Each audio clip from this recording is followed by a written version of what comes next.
as I was earlier said, we supposed to be going on at 9 o'clock, but we had some technical difficulties. But we talking about reparations, reparations, reparations, reparations, reparations.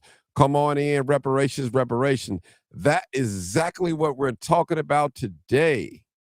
We're recognizing the roots of American power. And we got some video that we want to share with you guys as well. And I need you guys to come on in and talk to me. Talk to me. We're gonna might take a few questions. I have Miss Miranda and Mr. Orion. Both of them are on the live podcast tonight with your boy Martin G, aka the Crime Chaser. Y'all already know what it is. You know what it is. Y'all know what it is. It's me. Play my little intro so we get going. It's only one Martin G.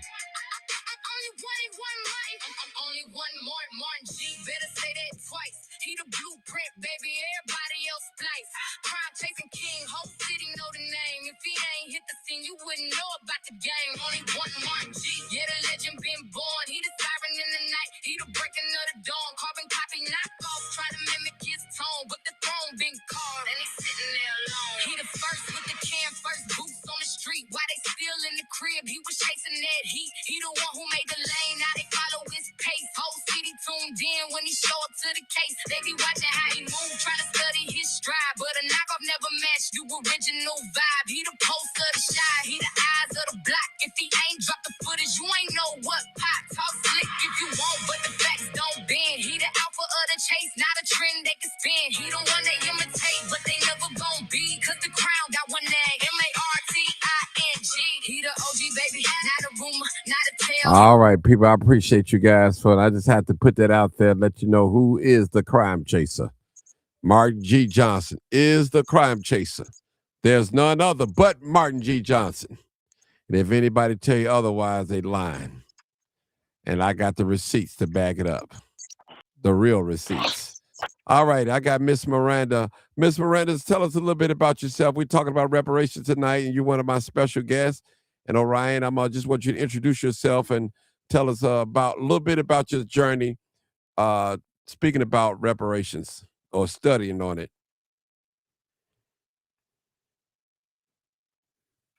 Miss Miranda. Hello, I don't hear her. I don't hear her. All right. Orion. All right. I'll just go ahead. Yeah, I'll start.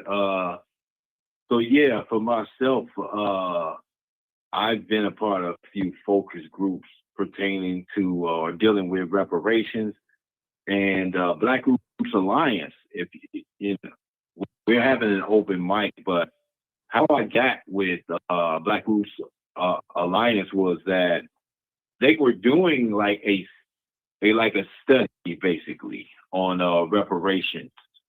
They were more like a questionnaire in a sense with different groups in the West Garfield community, and that's one of the areas is a nonviolence trainer.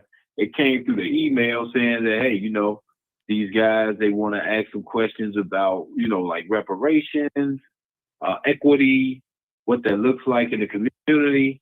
And because it was right there in the neighborhood, I said that I would go and I would, you know, see what they were talking about. I signed up for it.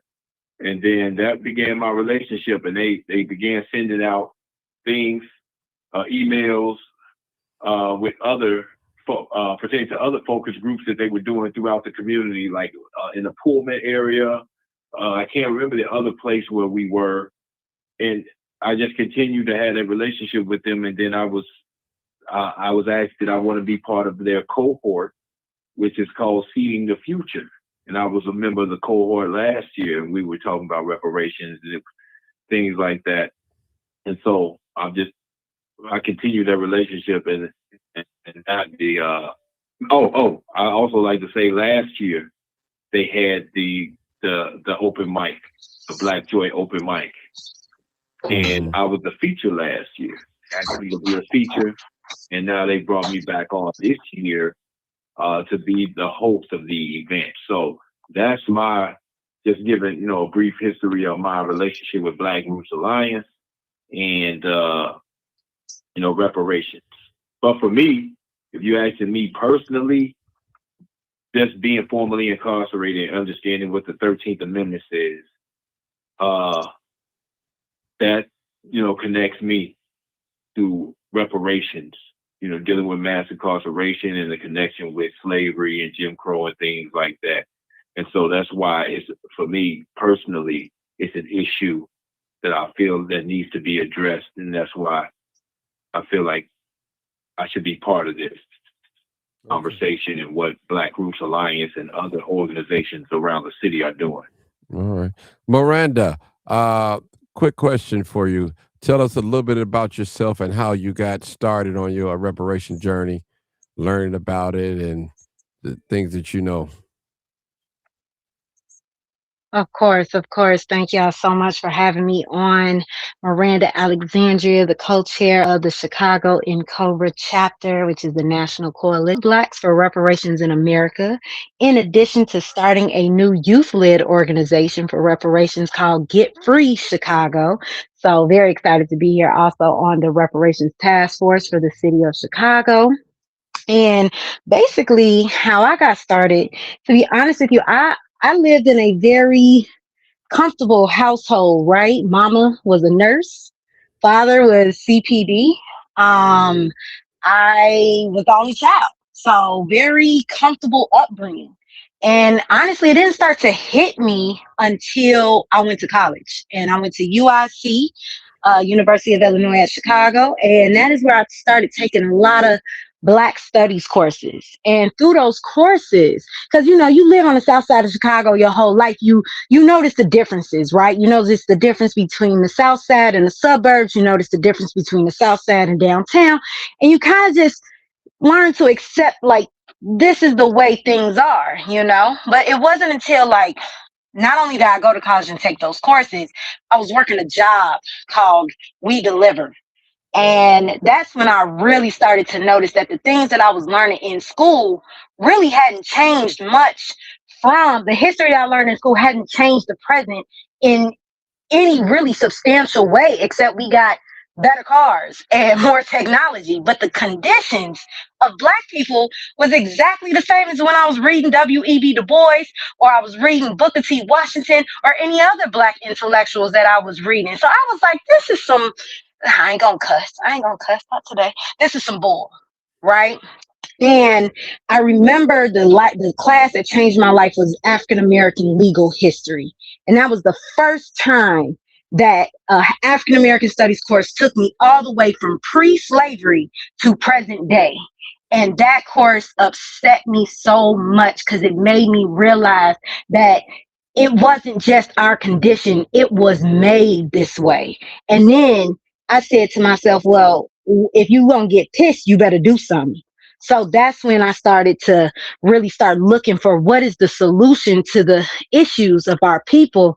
And that is when finally the concept of reparations was brought to me in a holistic form.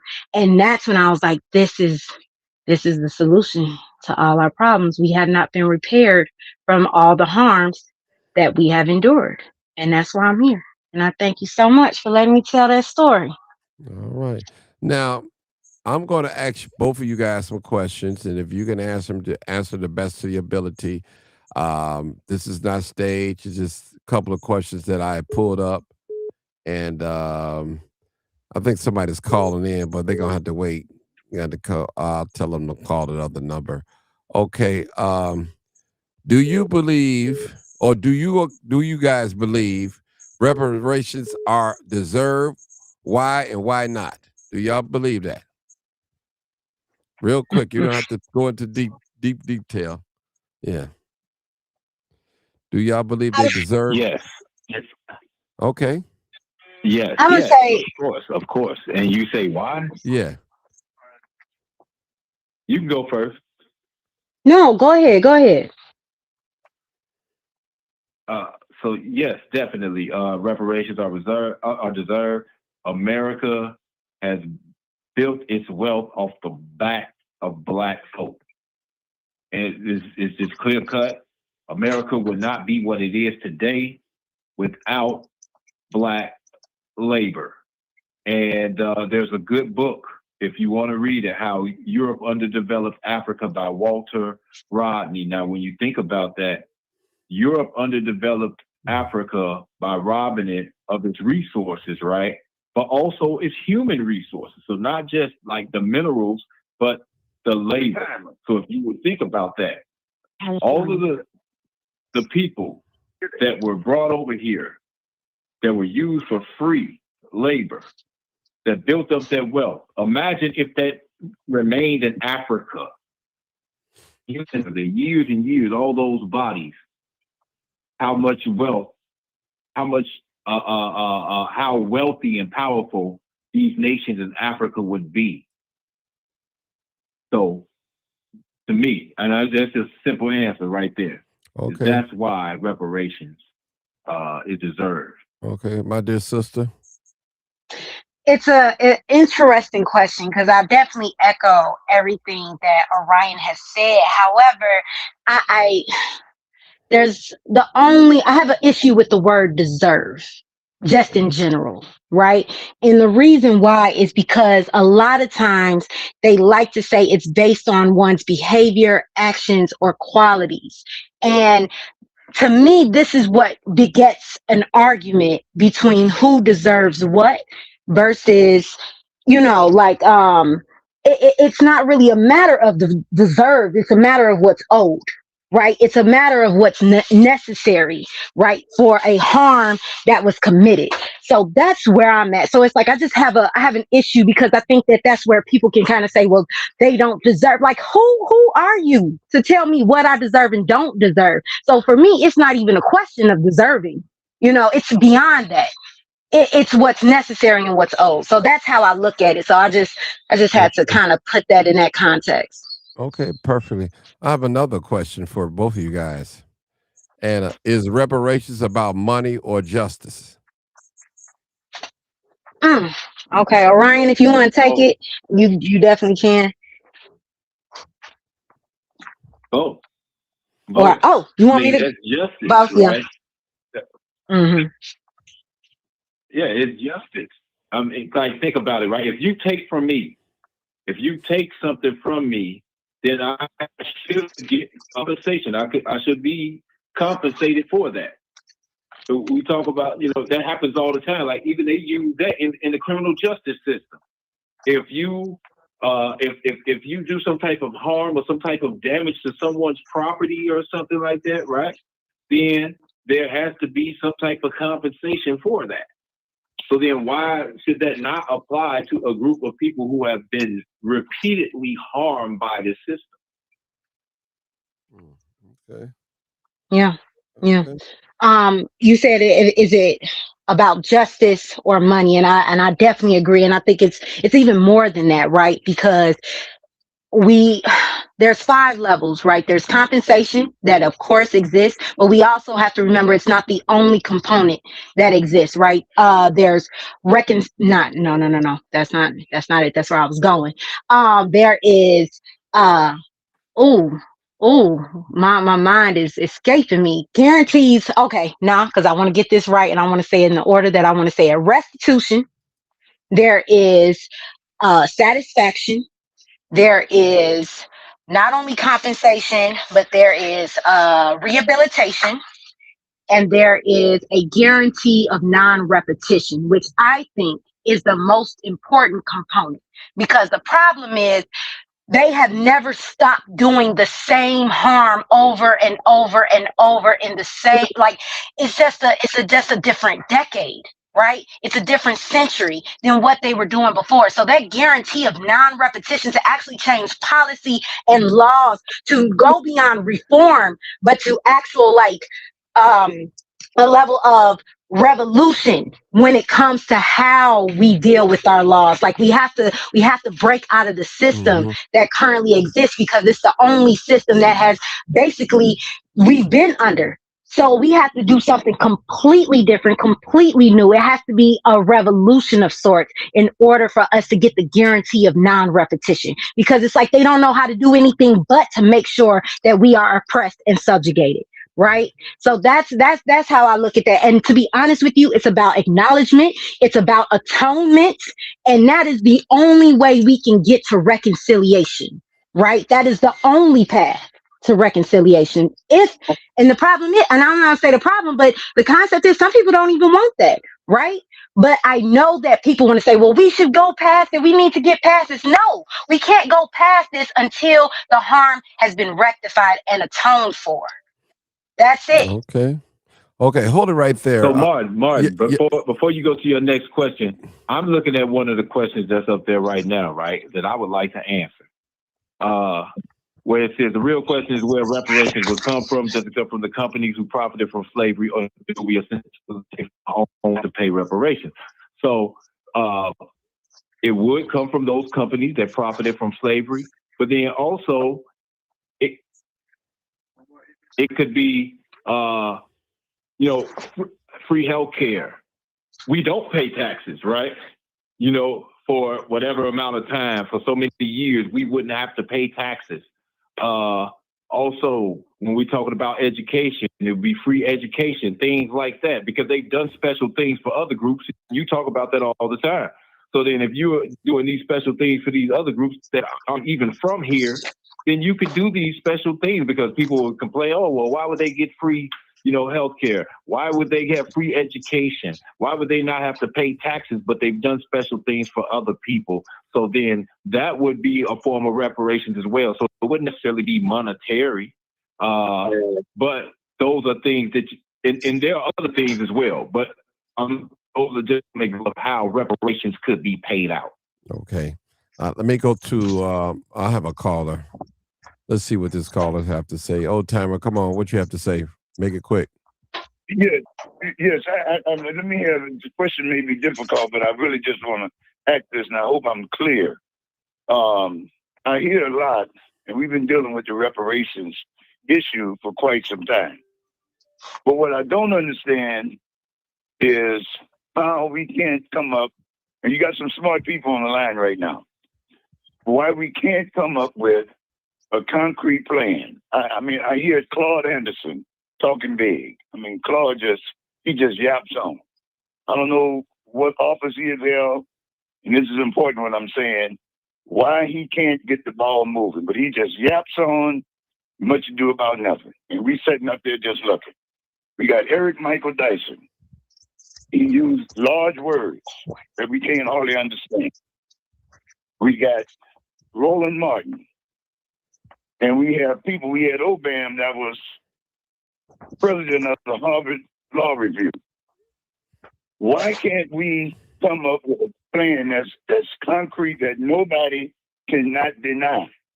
Because I see the Republicans, they just down in Tennessee shut out Memphis from holding congressional seats. How can they continue to come up with stuff and it work? And right away, the Democrats, these are Caucasian people now, they can counteract and say, well, we're going to do it in California, and it worked. Then they say the white people come back and say, we're going to do it in Texas, and it worked. Then they go and well, shoot it because valve or something and work it out, and they get it to work. But when it comes to us, we just look like we just got the smartest people, and we can't get this ball to moving.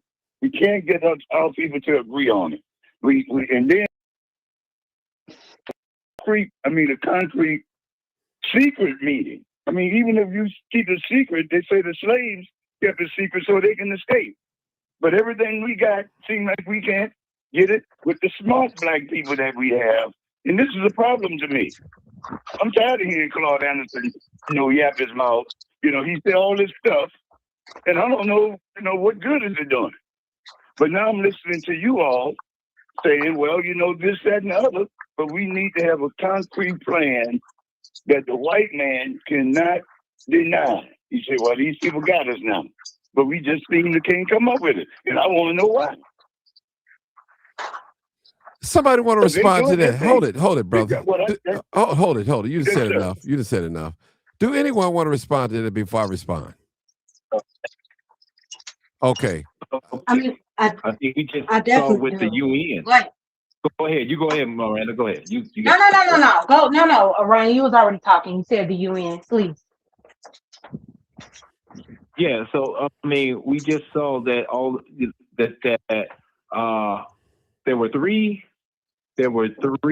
countries that said that reparations should not be paid out. Right. United States, Israel, and Argentina.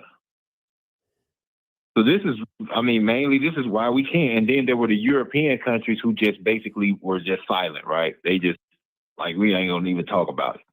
Everyone else, the rest of the world says that we deserve reparations, right? Or we're owed it. Like you said, you don't want to use the word deserve. That yes, reparation, that this was the greatest crime, greatest atrocity ever committed against humanity. So it's not that we can't get together and get it done, get it established. This has been talked about for a long time. It's just the unwillingness on America, the United States, to provide what we're owed. That's it. It's not even about us at this point. It's about the United States not wanting to do it. Okay, go ahead, my dear sister, and I'm going to go after you. Go ahead. Miranda? She dipped off. Okay. Let me just say this. First of all, he said he's tired of Dr. Claude Anderson yapping off at the mouth. And he got to sound, and I'm going to say this spiritually, he got to sound foolish. This reminds me of Job, when Job's wife told him, just cuss God and die. That's what this reminds me. Here's a brother, Dr. Claude Anderson, speaks volumes. He know how the process goes. One plant, one water, and God gives the increase. Okay. It's that brother's job to educate us about reparations. It may be Miranda's job to take us to the next level. It may be Orion's job to rally all the troops together. So all of it's going to work together. Regardless of it's a bulletproof plan or not, the plan is they still can deny it if it's bulletproof. We know for a fact that our ancestors was brought to this country and used for slavery. We know that for a fact. They can't deny that. You can't deny the mass incarceration. You can't deny Jim Crow, Red Line. You can't deny the war on drugs. You cannot deny that those things happen. Even Red Line is still happening right now. Slavery still exists. It's just changed forms. Now, a lot of people, you have some people that are toxic to the race. You say, well, Mark, well, what are you talking about? Back in the day, it was a cartoon. I'll never forget, maybe some of y'all old enough to know. It was a cartoon that's always say, we'll never make it. It was always negative, always. See, the scripture says the power of life and death is in the tongue. Sometimes you got to be careful what you put out in the universe. You got to be careful what you put it out there. And when we got doubters, now I'm thinking about doubting Thomas. Y'all got me preaching now. Thomas told the disciples, I ain't going to believe unless I see Jesus, unless I feel the holes in his hand and thrust on his side. But when Thomas came to Jesus and felt those holes and thrust in his side and all that, and Jesus turned around and said, hey, blessed are those that yet have not seen but yet believe. Listen, Martin Luther King said it. He said, I may not get there with you, but we're going to the promised land. And listen, as long as we got people in this present time don't believe that we'll never get reparations, we need to get rid of them, get them away from man, get away from us. We don't need that toxic energy what we're trying to build. We said in this country, it'll never be a black president. Well, it was a caramel skin president. It was a president, looked black. Some say, well, he was mixed. But they said if you have 1 ounce of blackness in you, you're black. Period. Are you there, Miranda? I don't know if she's there. But see, so that's what I'm saying. Bill, I'm gonna let you talk. We got another caller. Bill, go ahead, Bill. Go ahead. Okay. Go ahead, Bill. I'm gonna step in and say that it's reparations is old and deserved. It was a debt that wasn't paid in our judicial system. If you get fined, your debt doesn't go away like the statute of limitation. And within slavery, there was horrific crimes and deaths that came through that. You got people that set up and want to downplay it, and that was years ago, and we deserve it, and it's owed to us just from the slavery. Like Orion said, that was the foundation of our economy back then. And that money has trickled down. Now, the other part, like you just said, Martin, we're the only race in America that endured chattel slavery. No one wanted to come here. No other race, that, especially if or race that had any melanin in their skin, didn't want to come until after the Civil Rights Act. Now, from that point, we have still suffered horrific things done to us that you cannot deny. Like you said, the redlining, mass incarceration. No other race that came here, immigrants, have not been targeted even after Jim Crow, the way we have. And the problem, old timers say we he's tired of hearing. If we don't keep talking about it, and now we see us as the grassroots, the ones that looked down upon by the boule educated people, politicians, that's our problem. We have elected people for 50 years to represent us, and never once are they up there doing what they should do for us. So now, with us growing more knowledge, and a big shout out for Dr. Claude Anderson. Like you said, Martin, if he didn't educate us, and there wasn't the internet for a lot of people to experience his teaching, we wouldn't be as far as we are now on here talking about it. You get tired of hearing stuff when you think you made it, and when you identify with a certain group of people, whether it's a frat, the Masons, whoever. Start putting your black face first and unite with your black people and get what you deserve and what's owed. But that same man that was just speaking, he'll be the first one in line when they do start handing it out. But he just thought of every excuse why they can't. And it's undeniable. Like you said, Martin Orion, it's undeniable. We just don't have, just like we sit up and watch Jasmine Crockett fight against whatever.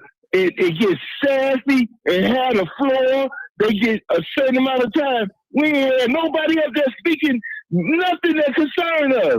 Never. Bill, like you said, Martin, they scared to even say they black. Let me just say this, Bill. Most people, and I'm gonna say it, and I'm gonna hold to it. I don't care who don't like it. Most people that talk against reparations are the people that's well off, got a little money established, and black Republicans. They don't believe in reparations. A lot of them. I'm just saying straight up. Most people that don't want to see black people get reparations, some of them are established. They can't stand to see black people get ahead. See, we living in a classism society. See, everybody can't be Indian chiefs. You know, Some people, they're satisfied with being poor or just living from check to check. And they want to see black people living like that. So they can come around in the neighborhood and brag about the beautiful home they have and the nice automobiles and all that. But Job said it's so clear. He said, naked I came and naked shall I return. Any material blessing that you own personally, any of us, is only lent to us for a little while. You can't take none of this with you. You're not going to take your degrees. You're not going to take your children with you, your diamonds, your jewelry, your husband, your wife, even your own education. You're not going to take none of that with you. It's all going to be left here. So everything that you see with these eyes of yours is only temporarily. That flesh that you living in right now, this body that my soul and spirit is dwell in, is only temporarily. Trust me. Somebody said this too shall pass. Now, my point is to tell you people, this is not going to last forever, what we're going through. But we can't have the naysayers around here and the doubters. We got to kick the doubters out. You know, you got some folks, Bill, Orion, old timer, they're not too far and they're not too close. So if we do get it, they be right there, standing in your face. I knew we was going to do it. I knew we was going to do it. That's the type of people that we have right now when it comes to reparations. They can't stand people with money, black people with money. Some people that look like me, they can't stand to see black people get income tax money and buy new cars and TVs and refrigerators and couches. They can't stand it. It hurts their mind. That's hatred. That's envy. That's jealousy. That's all what that is. People, we gonna get it. Now, I might not live to receive it. Then again, I might. But I'm not going to ever put it in my mind that it'll never happen. I would never think like that. I'm going to think positive. If we supposed to be, quote, one of the richest nations in this world, why not? We spending what, $1 or $2 billion a day? Damn. All right. Who's that? Who was sister? We spending $1 or $2 billion a day. And guess what? They can afford to pay us. Okay, go ahead, my dear sister. Is that you? Miranda, is that you? All right, is that you? All right, well, man, this is getting interesting. This is good. I didn't mean, this is really not my show. I'm just a co-host, and I want Orion to come and do it, but I'm real passionate about when it comes to black people and what we deserve, rightfully deserve, and we're not begging. So any white person out there or any black person that think that we're begging, we're not begging. This is a debt, and it's owed to us. And we come to collect our check like Martin Luther King said. I had that video, but I couldn't download it. But that's what it is. That's what it is. It's a debt, and we're not begging. Trust me. If you want, brother, I mean, I hope nobody go ahead. Misunderstand what I said. That's why I said I was trying to make it clear. I said I just don't know why we can't have a clear one that can't be beat. Because when it comes down to it, the Japanese, hold on, Martin. I ain't trying to take it over because I know it's a show. But the Japanese, they getting they got their reparations under Reagan, and they from Pearl Harbor. They got it, and the Jews are getting theirs. So what I'm saying is, I feel that we have people that have gone to Harvard. We have people that have gone to what's the name of that that college in England, a Rhodes Scholar. We have all these people, and I'm saying, why can't we have somebody that to go into the 12 people huddle together and say, now this is what we're gonna come out with, and this can't be beat. Whether the United States, Australia, or Israel go against it. What I'm saying. Can I just say one thing after him, Martin? I got another caller. Let me just, it's going to go on. Let's see if there's another caller, okay? Because actually, it's not my show, y'all, but I had to go. I'm going to show a video. Go ahead. Well, I wanted the host to answer. I wanted the host to answer it for me, but go ahead. 281. Come on, caller. Then I'll go back to the host and then Bill. 281. Come on, caller. What is it that you have What's to say? going on, Martin? How you doing tonight? Good. Great. Well, I caught about 15 minutes of the show, and I think you're talking about reparations, right? That is correct. Okay. A lot of things need to happen. We need to get with congressional people who are in control and start rallies. We need to have rallies about this issue. That's one. The biggest problem that we have is money. You have to have money to have these rallies, and you got to have money to pay these people. I heard you say they spend billions of dollars a day on war. I agree with you. I agree 1,000% with you. But what people don't understand is the number, and they don't want to pay it. We talked earlier today about the number. I used to say $150,000 is the right number to give us for reparations. We would like more, but let's be realistic. You know, we asked for this $150,000 because it's not a lot of money. It's a lot to people who don't have it. But to say this, there are 21 other countries involved in slavery. And if America is going to give us reparation, they're going to want to force other countries to do it. Now, there's 54 million African Americans in the United States, and only 34 million of them qualify for that. Can you imagine, again, saying this again, 34 million people getting $150,000 in their account the very next day? That's a huge shift in power. We are very intelligent people. We have created a lot of stuff. We've done a lot of things, and people are afraid of that, Martin. They're afraid of that. And I dummy it down to say $50,000. Even if it's $50,000 times 34 million people, look how huge that number is. So going back to what I stated in the beginning, we have to have rallies. They have to have people who are intelligent to know what is the number. Then once we start these rallies all around the United States, it becomes a domino effect after that. It's peer pressure. It's peer pressure. People are not fighting and turning up cars and burning them. Please don't do that to make your point. And that's all I need to say, Martin, because at the end of the day, it's about money, like you said. Are they willing to pay it is the biggest question. And they have showed us over and over and over, our vote don't count, whether it's Republican, Democrat, or Independents. Over 100 years, we have been used as the backbone of this country to build it. And they know it. Now they got the new immigrant in. He's the replacement of us. They gave us choices.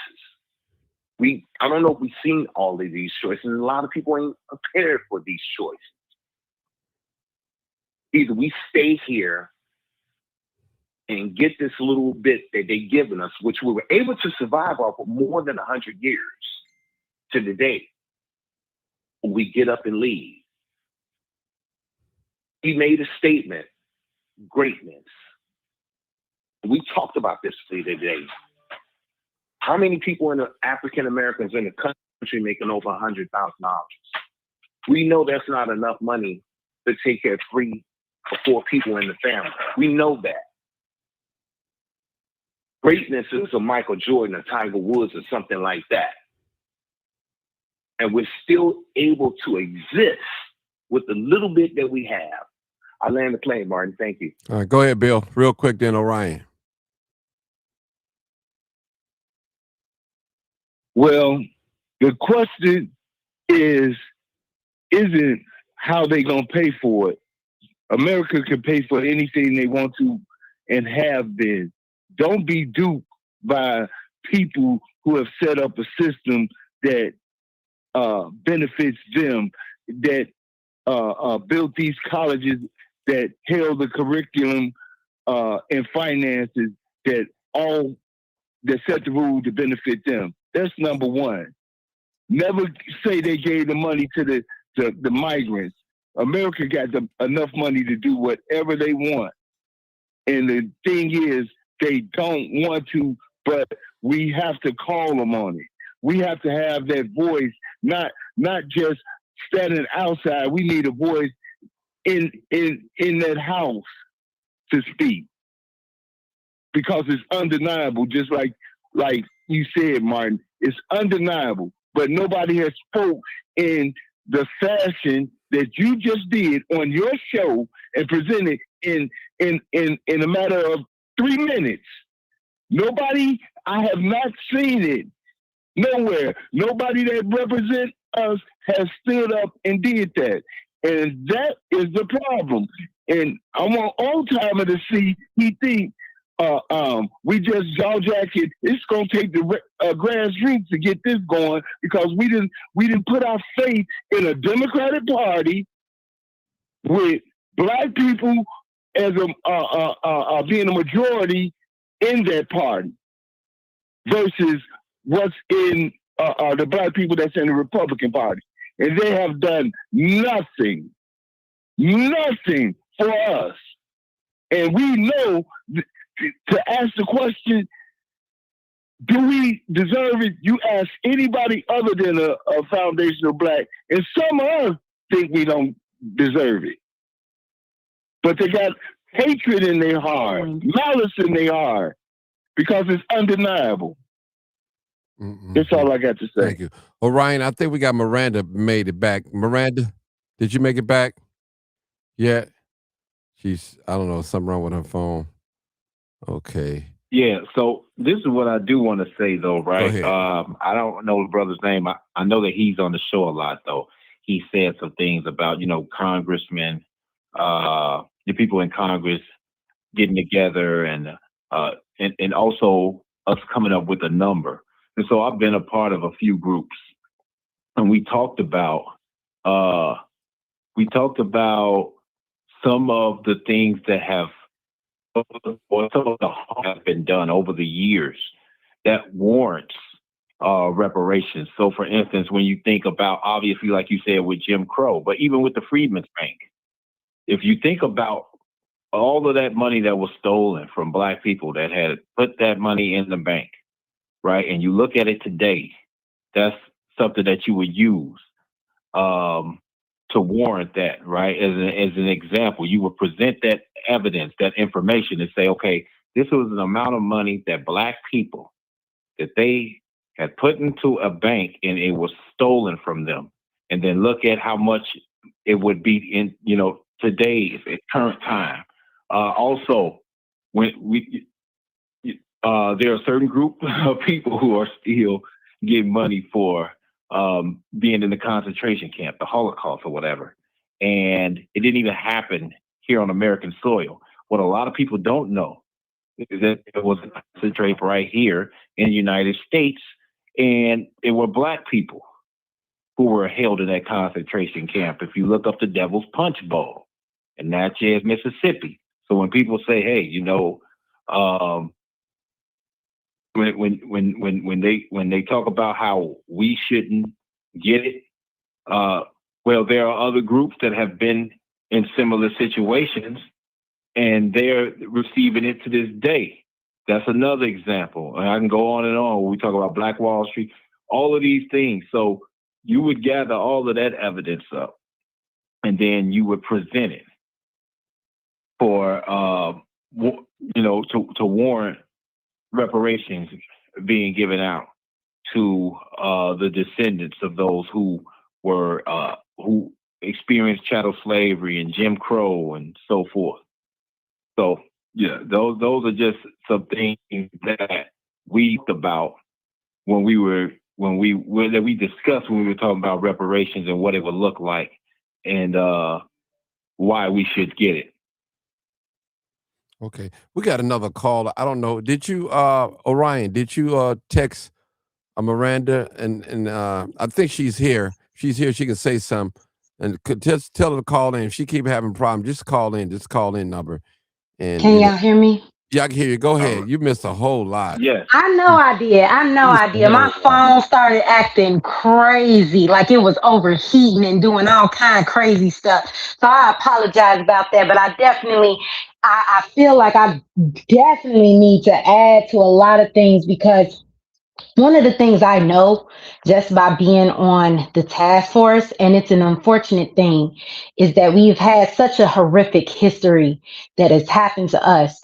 But the unfortunate part, because the thought was the 14th Amendment was going to make everything amazing, right? Like, okay, no state on a basis of race can do this, that, and the third, and blah, blah, blah, blah, blah. But what ended up happening, right, is now when you're looking for reparations type legislation, the 14th Amendment stands in the way, right? Because you can't quote unquote do anything on the basis of race. So now what we have to understand is that everything is going to have to be harm based.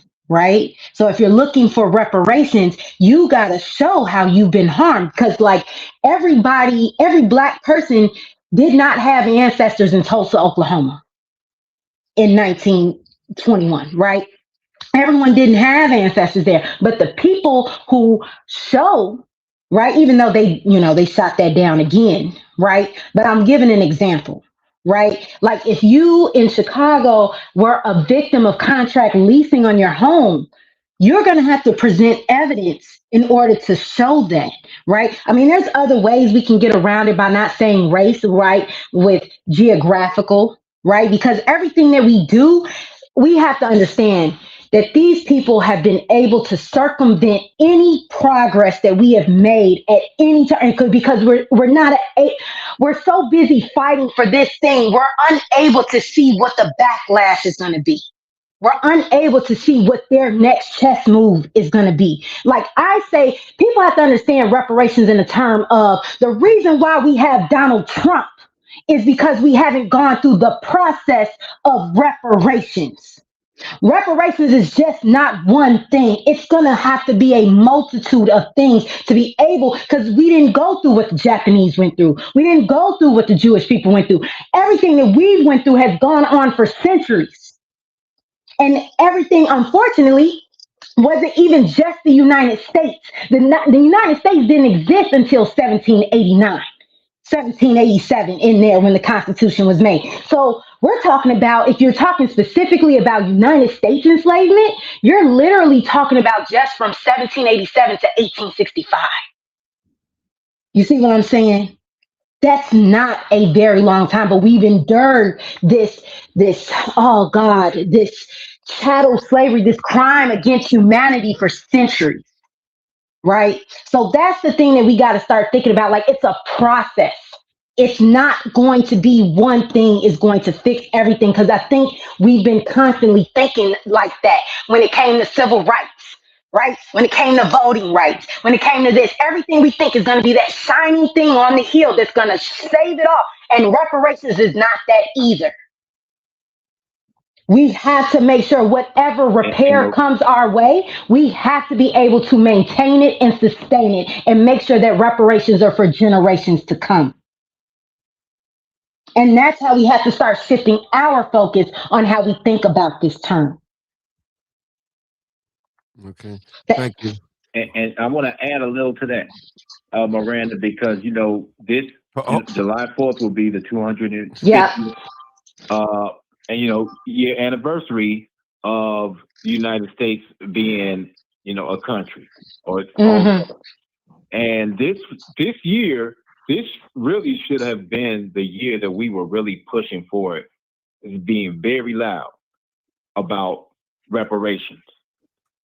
That should have been the theme for Black America this year on the 250th anniversary of the United States. This should have been the theme. You should have been very loud about all around the country. I agree. It's honestly, it's more of a mourning for us if you really think about it. You know what I'm saying? We should be grieving, the 250th. It's no celebration for us. We should boycott. That should be. that should be on the agenda. Boycott July 4th, right? And really any holiday except for Juneteenth at this point, right? That should have been on the agenda this year. Like I don't know. Like it's like someone said, it's not too late, but I really think that we kind of like somewhat dropped the ball on this. This should have been the move all along. Yeah, no, I agree. Because they plan on doing something special for the 250th anniversary. We should have done something special as well. We should boycott, and it should have been on the agenda to push for that. Ain't no strong leaders came forward. Ain't no strong leaders black. Let's take another call. That came forward to try to hold it. We got. I need to take another. The caller been waiting patiently. Then I'll come back to you. Art. Okay, if you guys want to call in, call 872-299-0808. 872-299-0808. We got 708 right here. Been on here for about at least 10 minutes waiting. Come on, 708. Erico, come on. I don't know who you are. How you doing? Go ahead. How you doing, my brother? This is brother Tim Speed. How you doing, my brother? How you doing, brother Tim Speed? Okay. All right. I'm listening to what everyone is saying. It looks like we got these different panels of reparational groups and everything. And it looks like, we look at all the money the country is spending for so many years just on the country itself, the country Israel. And it looks like, you think about the money spent on Israel, each citizen in Israel getting some money from that, why that money cannot be used for reparations for Black Americans. Now, when we say reparations, I want to ask someone who's just talking, a couple people talking, when you guys say reparations, and I'm trying to be specific, is there like a certain check that you guys are talking about? And is it for a certain age bracket? Or are you guys saying that if we do the reparations check, it should come to us as a check or as in cash, and will our kids and grandkids, those who are born now, would they receive some money? Because it looks like to me like I'm saying the reparation panel over here, one over here, one over there, one over there. It looks like there's a lot of confusion going on, and it doesn't seem like that everyone is doing one combined effort. So I kind of want an idea from one of the speakers on here that if we're talking about reparations, we want to combine everything together to make it one voice. How will we do it? Okay, one of my Miranda, she can answer that, or Orion. Then we can go to back to 281. Okay. It's difficult for me to answer this question because I kind of just got done saying that it's a process, right? Okay. That there is no one thing, one amount. I'm sorry. What's going on? No, I was saying no one fix all. No one fit all. I know what you're saying. Yeah. Right. Like there's right now. Maybe that could be the problem. Whether we don't have a like you said, like I said, one-off income. Maybe because we don't have that.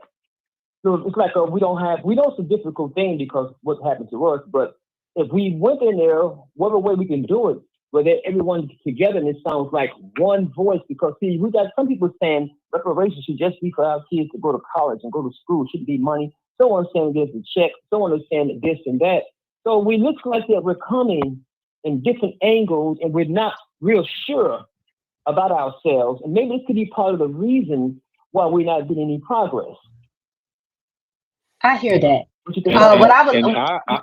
I hear that. I hear that. Like I was saying, when I was a part of certain groups, and I don't know if you were here earlier, but I mentioned this, like healthcare, free healthcare, free college education. That would be a form of reparations, right? Because it's not necessarily money, but you won't have that debt. You won't have to hate to get an education. You will get free health care, right? So that's money that you're not spending. Right, but do you think that if we even if we present it in that manner, in that way for Black Americans, do you think that is just what we're saying as a hope, or do you think that can become a reality? It can become a reality if they could think about it. and Martin talks about this all the time about people who came over here who are immigrants who aren't citizens, and they've been basically given a helping hand, right?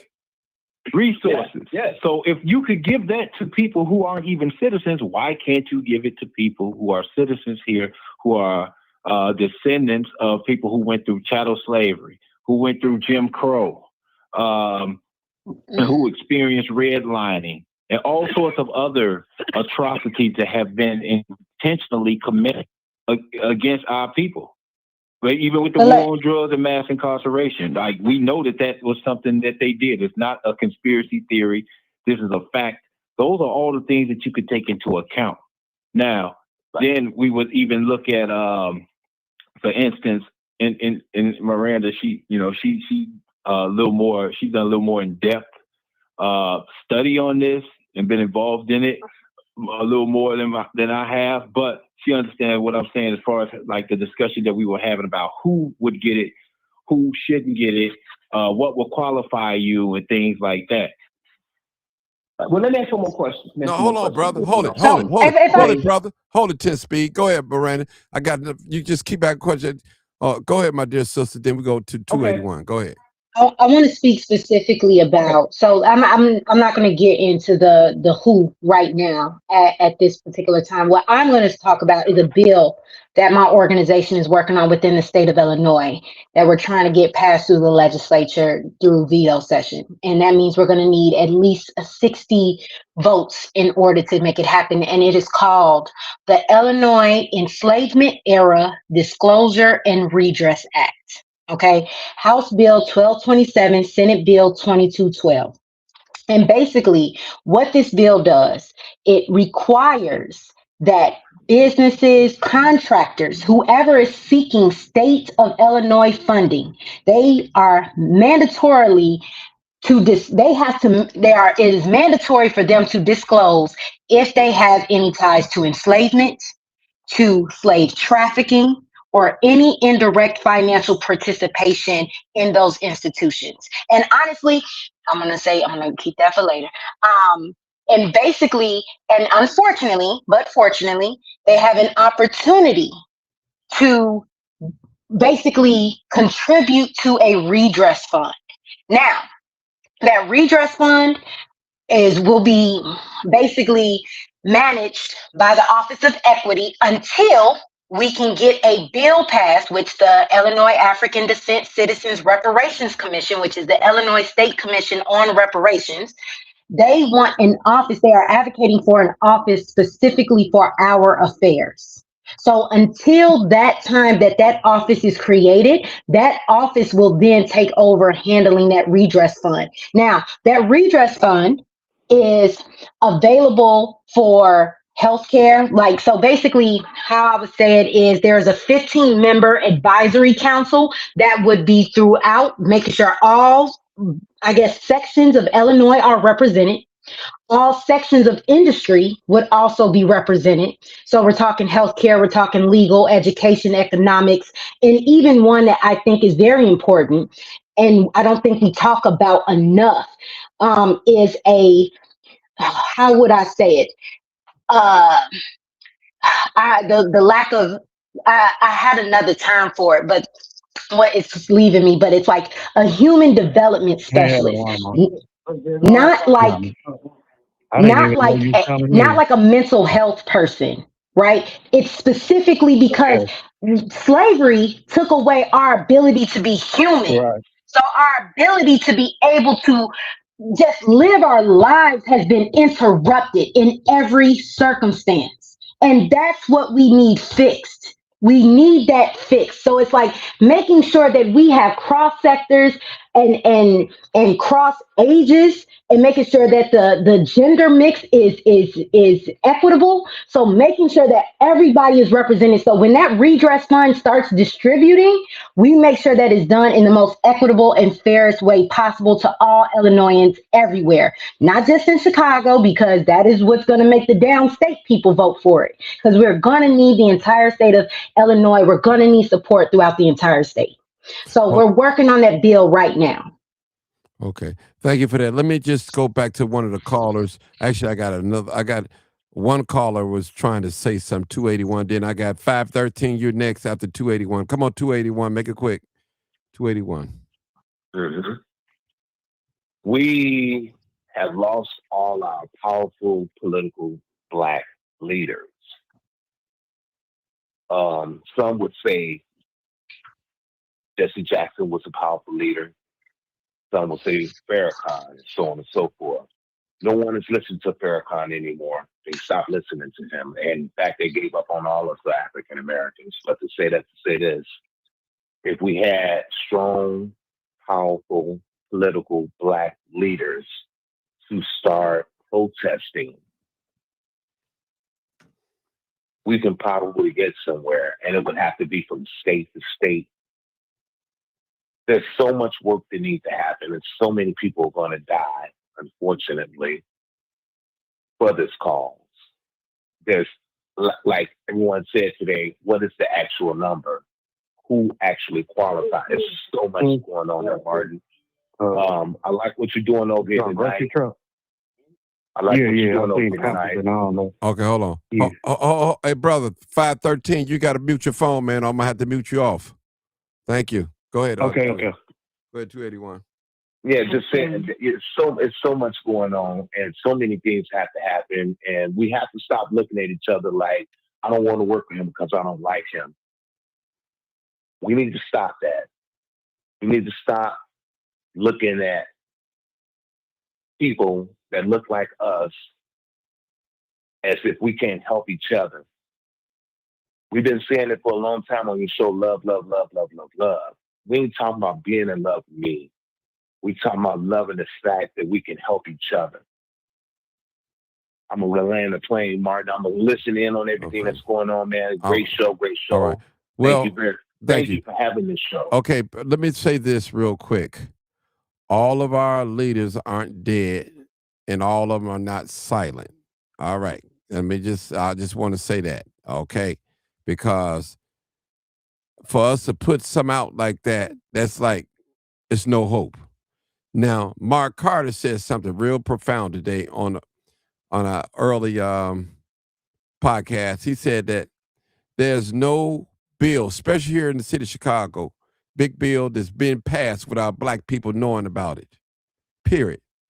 So there are some powerful people that are black in some higher key positions that knows exactly what's going on. Now, whether they want to say something or sacrifice themselves to speak out, that's on them. But let's go to area code 513, then we'll go back to our panelists. Come on, 513. Area code. Go ahead. What do you have to say? John? Yes, sir. Hey, yeah, you talking about reparations. Yes, sir. Do I agree with it? Yes, I agree with it. I think we deserve it. Dude added up the numbers. He said, 34,150,000 or 50,000 a piece or whatever the case may be. I look at it like this. Don't give it to us in no money form. Give it to us on the land. Let us build some land. Because you know why? We're going to do the same thing. They give us that money. We're going to do the same thing how they gave them stimulus checks out. Give it right back to them. And they ain't got nothing to fall back on. So I say, give me some land and I'm straight. Let me build off the land. Other cities like in, I forgot what part of Georgia that is, you got a whole 13 families down there progressing off what they building, which is land and progressing and everything else. But I say, man, don't give it to us in no money form. Because we're going to give it right back. Okay. We consumers to this. We helped build this country and all that. I want to say something to that, brother. When you go out there, go ahead. If any money hits your hand, whether you work for it or somebody give it to you, can't nobody tell you how to spend your money. If you want to go out there and buy some dope, that's on you. That's what you do. That's your money. So I would say this, and I'm going to say this respectfully, that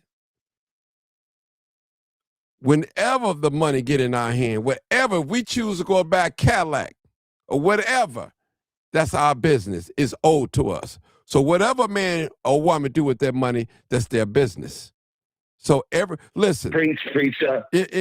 I'm just being honest with you. You know, it's like when you go work I for can't agree with that. no, player. you don't have to agree with that. You don't have to agree with that. You speak for yourself. Everybody You're know how to one handle person. money. You're one person. Listen. Okay. Listen. Okay. Everybody's not a bad steward of money. You got a lot of black people that's established and great stewards of their money.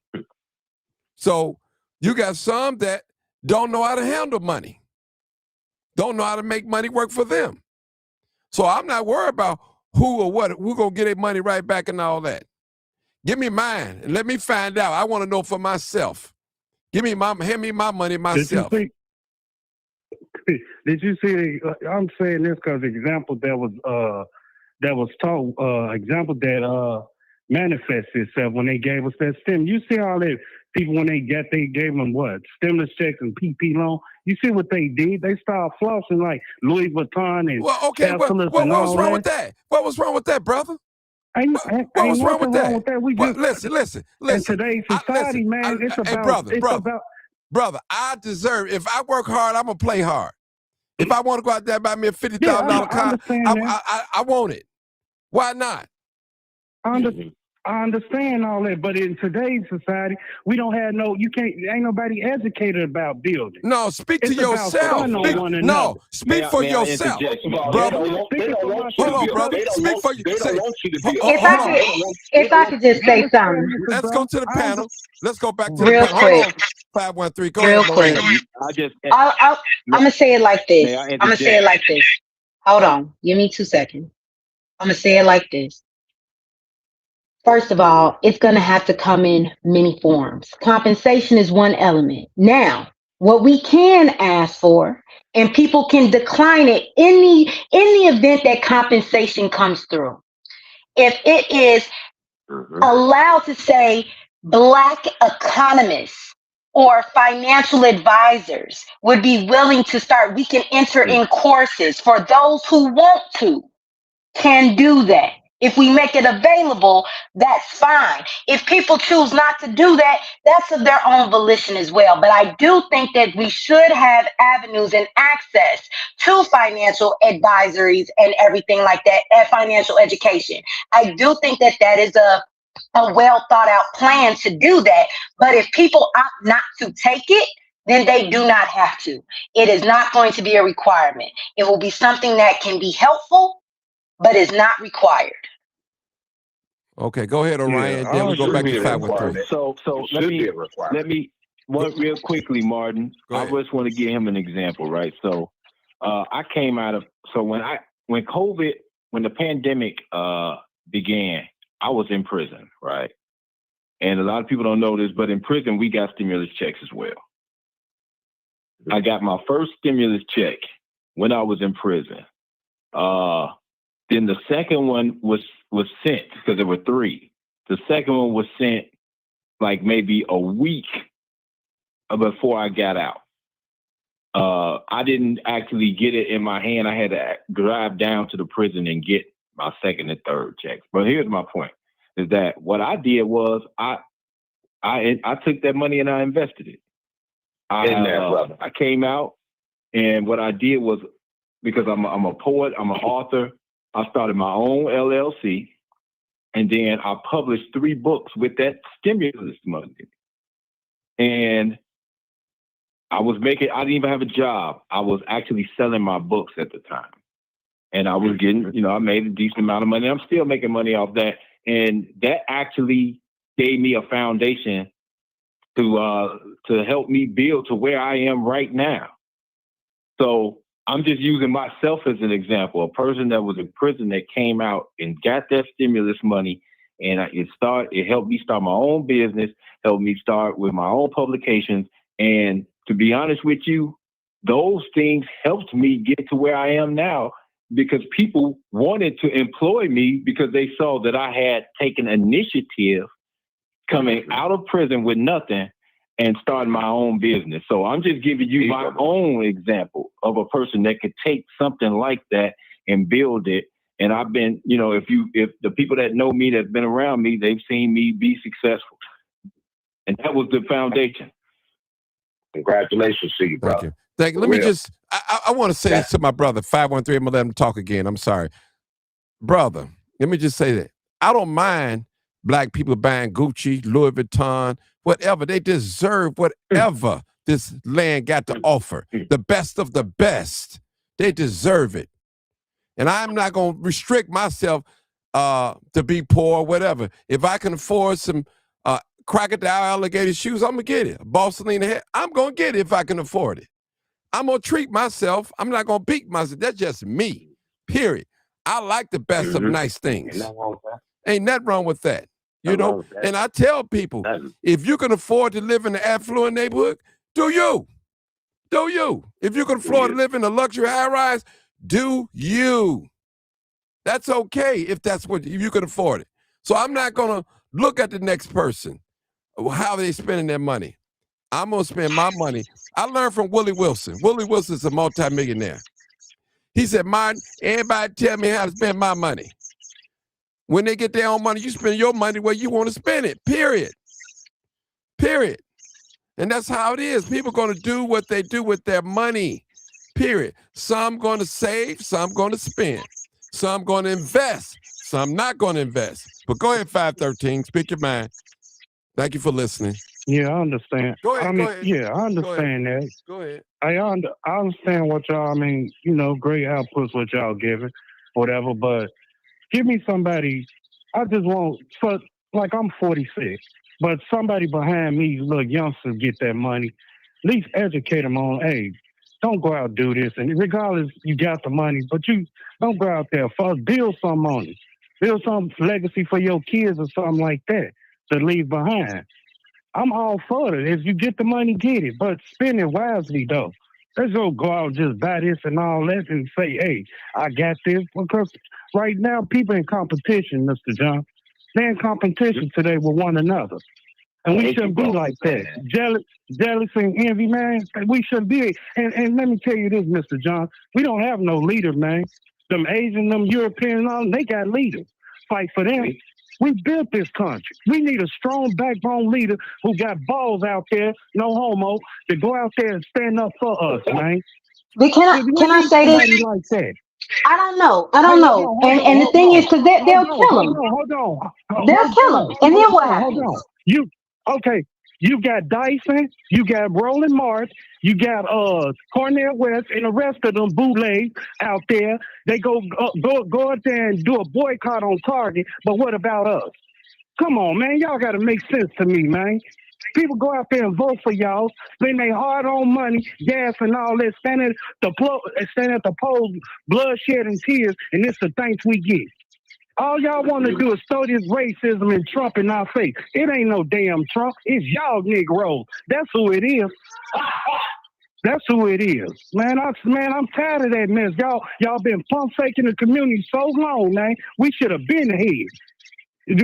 Malcolm X said that we've been bamboozled. You damn right we have. Because leaders like them that take from us, man. And it shouldn't be like that. We need somebody that's strong, who's not scared of the government, who's not scared of no other enemy, man. God gave us the ability and skills to do it, man. But no, we get these sorry old wannabe old leaders and stuff. No, I ain't standing for that, man. We need somebody strong. And I advocate for you, man, Mr. Johnson. Oh, well, go ahead, man. Flattered. Go ahead, Miranda. Yeah, I hear that. But that's the one thing that they have consistently done is always take them out, right? And it's something that we need to do. That I'm not saying that there shouldn't be a strong voice, right? But I think we need multiple because people just can't be following. And then once the inevitable assassination comes, then what? You know what I'm saying? And I think that's the part. And don't get me wrong. And I want to say this. I remember reading in a Booker T. Washington book where he said, the people would go ahead and they would make $1 for the entire week and to then go on Sunday and spend 50 cents to ride on the trolley. And I thought about that. And I was like, dang, that's half your check just on the trolley ride. But it's for status. You know what I'm saying? Like, don't get me wrong. I think that people should definitely be able, but don't go into debt for it. don't, you know what I'm saying, like that. But that's something that if a financial advisor is provided or is accessible, then we can do that. But people should be able to spend the money how they choose to. But we hope that people want to make the decisions that's going to benefit generations. Because what my saying is, reparations is for generations. It's not a one time thing. It has to be able to live on as we continue. That's all I'm gonna say. Okay. All right. Well, I listen. I agree with you with that. You have one leader, he get assassinated. That's a pattern. Then what? We back down, knock back another 50, 60 years. People, we can Mhm. listen. We have to be like I would say we have to move as a band, as one band. You Mhm. know, we have to stick together. That's the only way we're gonna get something done. We have to move in unity. I mean, you name me one white leader that called for the whole white race. Name me one. One white person that the whole white race listened to. You can't find me one. It's multiple people. Multiple. We don't And we need just always one. had, Go yeah, ahead. we always had juxtaposition. We always had, there was Martin and there was Malcolm, right? There was W.E.B. Du Bois, there was Booker T. Washington, right? So there was two, always like this, two schools of thought that never truly unified. And until they were about to unify, then assassinations happened. Right. So it's trying to be able to find that, because it's like the way I say it, and I agree with the band. I say that we ain't all got to be on the same page, but at least let's all be in the same section of the library or the bookstore. That's the thing, that we all in different sections, different things. And the thing is, we always, people tend to think, well, my way is the only way, when it's not. We can find ways to work with each other, but we can't continue to say, well, because they doing that, I'm not finna fool with them and I don't mess with them. It's like, let's find, the egos got to die in this. You know what I'm saying? If we really want to get things done, the egos have got to go. Okay. And that's what we run into, because people always think they the ones that know best. We need to find a way. How do we weave all of this together? Because your strength might be, you know what I'm saying, the a Malcolm way. And then this other person's strength right now is a Martin way. How do we intertwine them versus going at each other because we're not in alignment? How do we weave? And that's going to take creativity, right? That's going to take the ability to humble oneself, to listen to another person and be like, I might not agree with that, but the thing is, we all got to know, do we all want the same things at the end? Do we all want the same prize? Do we all want to be able to live as full human beings with the ability of choice and free to move? Is that what we want? If that's Hmm. what, if we all want that thing, if that's what we're searching for, then let's move towards it. And I can understand if your way is different than mine. Just don't shit on mine. Yeah. I Don't want to. yuck, don't yuck my yum. I don't know if y'all heard that. Don't No, yuck my I yum. never heard that. I want to say this, and I should No, say I haven't said. Hold yeah, on. he need to sit in Oh, on some of them groups, yeah, Miranda. yeah. Hold on. I want to say this, Orion. I haven't said it in a while. We don't need every black person to be on board. We just need the majority. Then we can get some things done. Let me say that again. We don't need every black person on board. We just need the majority of black people and get things done. Take example. Look at the white people. Every white person is probably not racist.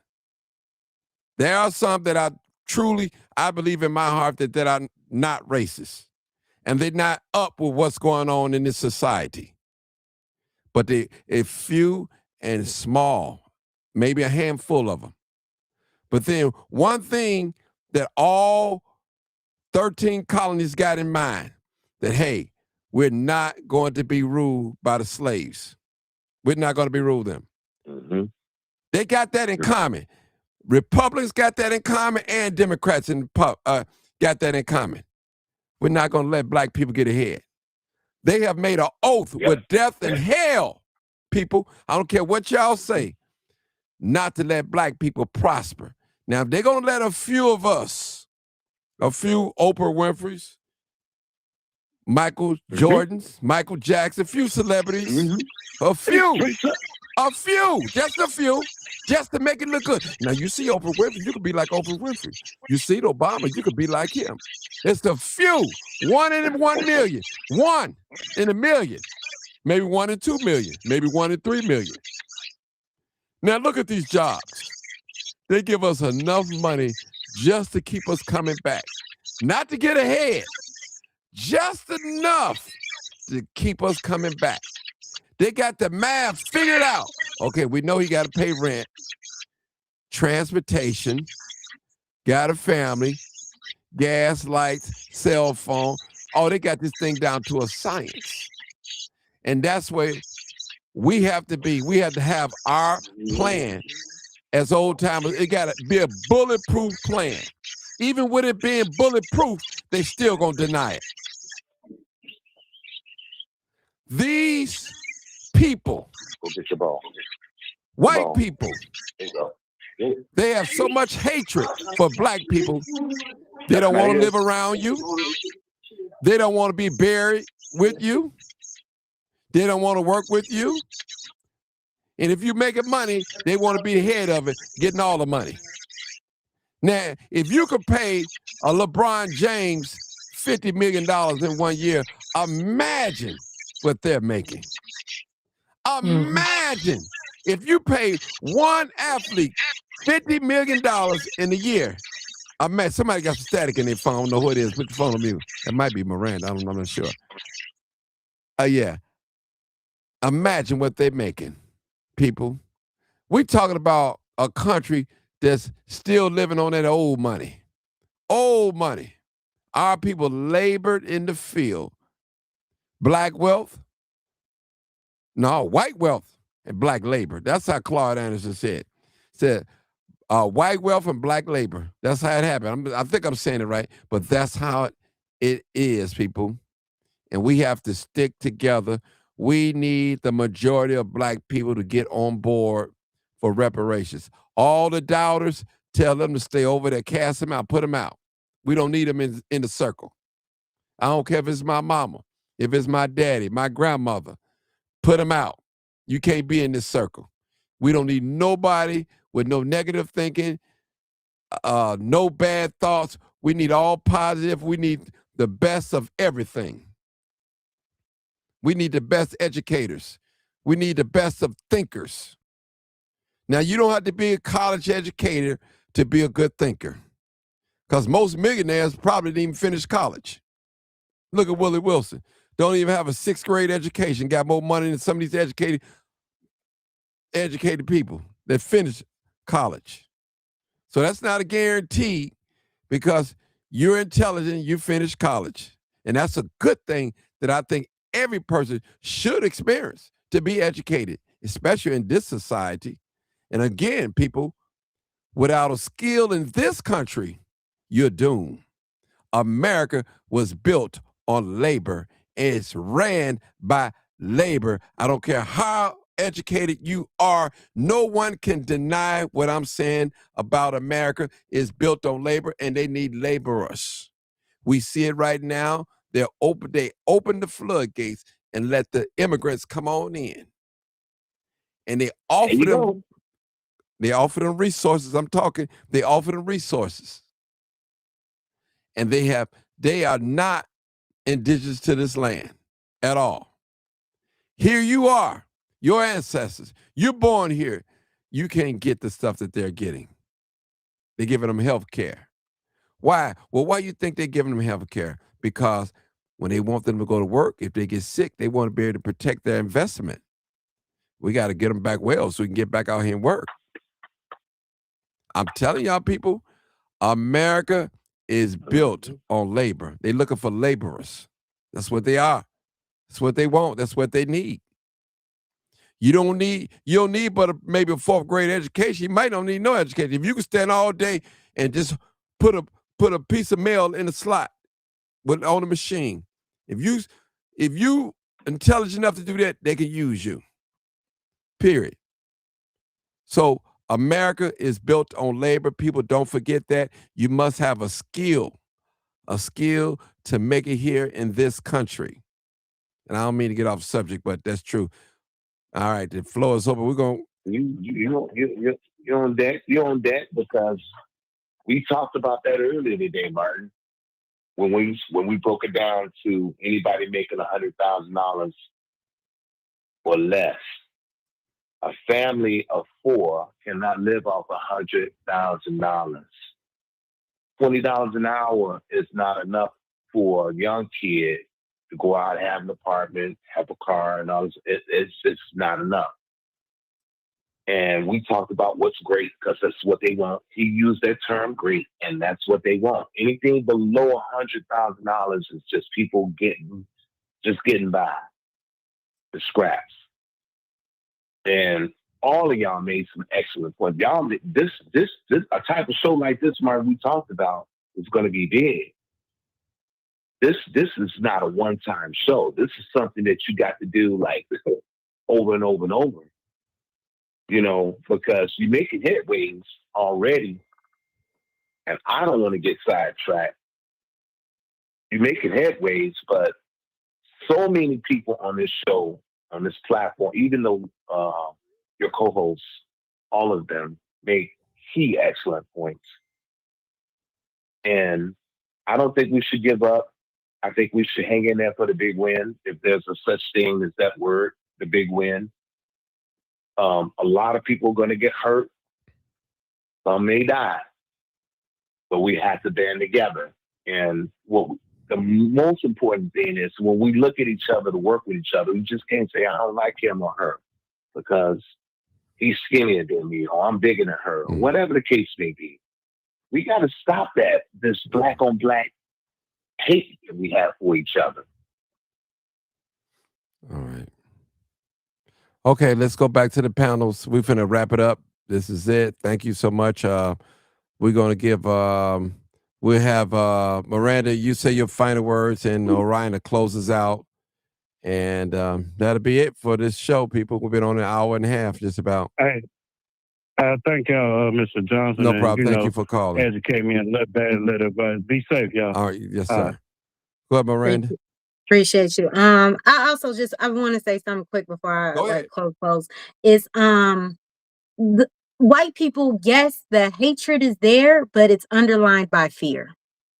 It's the things that they do they're threatened by us in certain ways. The things that, because I post about reparations all the time, and some of the things that are said to me, the backlash that I get, you know, I realize that the underlying thing that's there is fear, because they're fearful of if they ever lose the position that they have, what they have done to people will be done to them. And that is something that I know sticks in the back of their mind constantly, right? Because it wouldn't trigger such a fearful response. It's a fight or flight, right? If I'm under threat, I'm going to either fight or I'm going to flight. You know what I'm saying? I'm going to fight or I'm going to flee. And they are fighting tooth and nail. Like, we have to just even hold ground for a Voting Rights Act right now. We are on the ropes right now with this administration. So I digress. Again, another conversation, another day.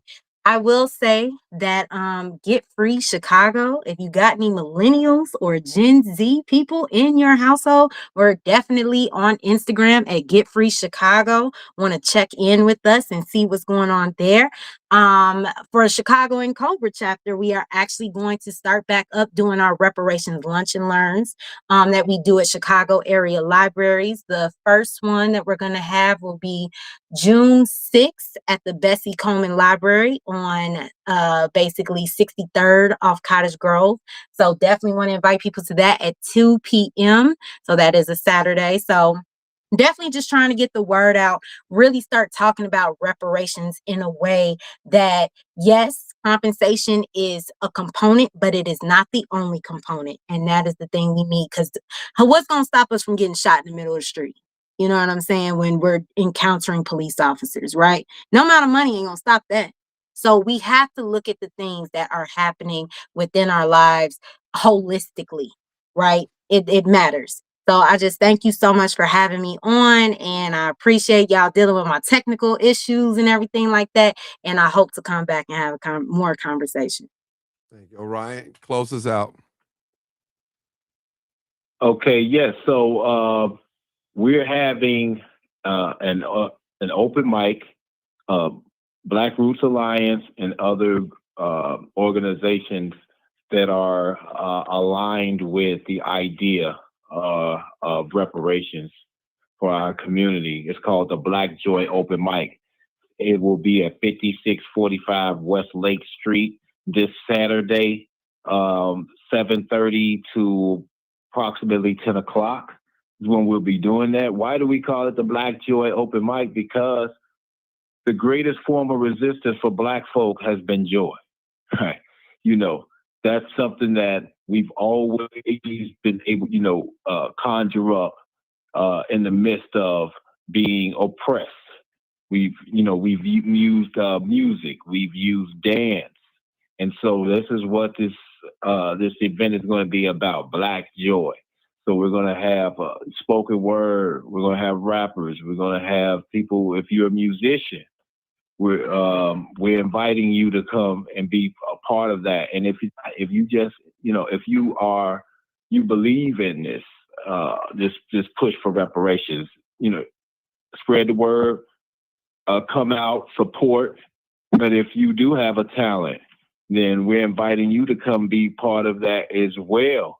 If you know the history of our people, from the blues all the way up to hip hop, it has been used as a form of resistance. The drum was a form of resistance and communication, and that's why they were trying to take from us.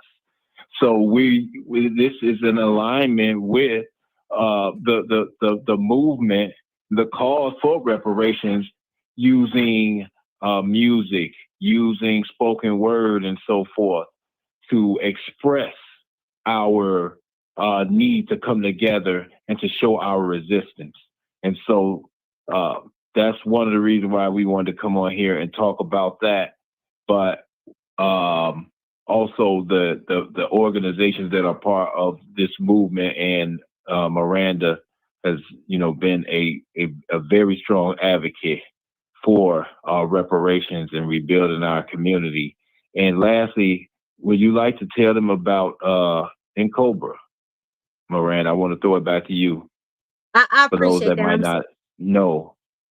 Yeah, I'm very happy that you did that, because even though, yes, in Cobra, the National Coalition of Blacks for Reparations in America, we have been around since 1987, specifically in the Chicagoland area in 1990 since 1993. So very, very legacy organization. And we're looking for people to come in and join, because we have a letter of support for our HB 1227 for that Illinois Enslavement Era Disclosure Act.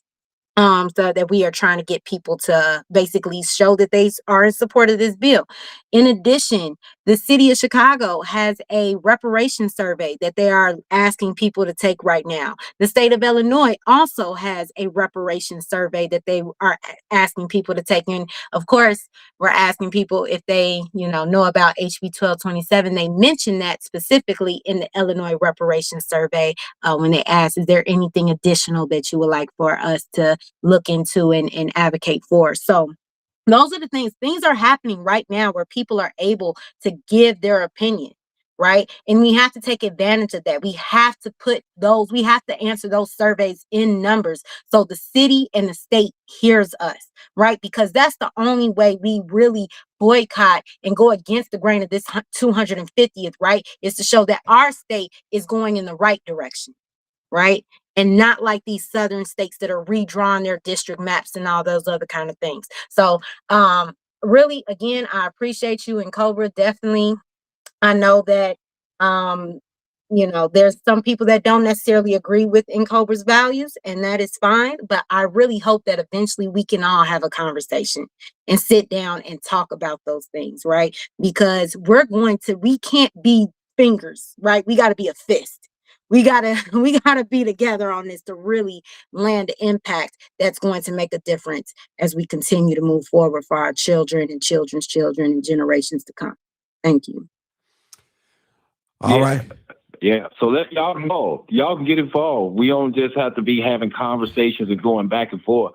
There are things that are going on. That's why we want to come on this show, not just to talk about this event. This event is a platform to invite people to come in, but there are things going on. Get involved. Don't just sit on the sideline talking about, what can't happen or what you would like to happen. But if you're not getting involved, then it ain't going to happen. Right. And EAT is having an event on May 30th, I believe. And the city of Chicago is having some town halls coming up as well that people should get involved to at the end of the month, like the 28th and the 29th, I want to say. So definitely be on the lookout. If I could share some of those with you, Martin, and I definitely will. And if you can get them out to people, I'll share them with you directly. Okay. All right, Ryan, you don't have my number, do you? You can, if you just take the. I can get it to her. Okay, I'll you give it to her. Okay. Obviously, because she could have called one of these numbers. Okay. All right. Thank you, guys. You already know what it is. This is live, uncut, unedited. That ends our program. I don't have anything else to say. Thank you, guys. Only thing I'm asking you guys to support the channel by sharing the video, liking it, and commenting on it. If you do that, that helps me out. Thank you so much, people. Thank you. Peace, Thank you. y'all. Peace.